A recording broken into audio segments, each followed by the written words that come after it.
Welcome to MAPRA YouTube News. ഏതെങ്കിലും പാവപ്പെട്ടവന്റെ മേലെ കയ്യൂക്കുള്ളം കുതിര കയറിയിട്ട് ചോദിക്കാൻ ചെന്ന കയ്യൂക്കുള്ളം പറയുന്നൊരു സ്ഥിരം ഡയലോഗുണ്ട്. നാത്താൻ കേസ് വിടുന്നു. സുരേഷിന്റെയും സുമലതയുടെയും പ്രണയകഥയിൽ ചാക്കോച്ചനായി എത്തിയത് ഞാൻ. വെളിപ്പെടുത്തലുമായി സുനിൽ രാജ്.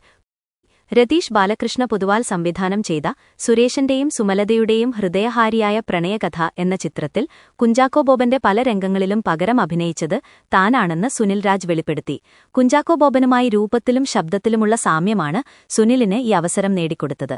ചിത്രത്തിൽ അതിഥി താരമായാണ് കുഞ്ചാക്കോ ബോബൻ എത്തുന്നതെങ്കിലും നടന്റെ തിരക്ക് കാരണം പല ഭാഗങ്ങളും പൂർത്തിയാക്കാൻ സാധിച്ചിരുന്നില്ല.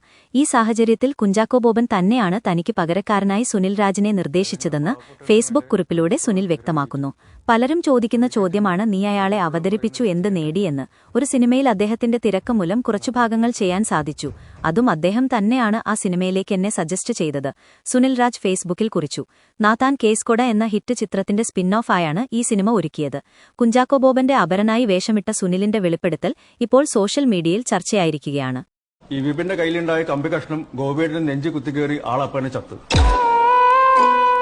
ഗോപിയേട്ടൻ മരിക്കാൻ കാരണം പ്രകാശന്റെ ചവിട്ടാണെങ്കിൽ എന്നെ നായി അടിക്കാനുള്ള കാരണം കരാറ് മാറ്റാൻ നിങ്ങൾക്കൊരു ഒപ്പാന്നില്ലേ?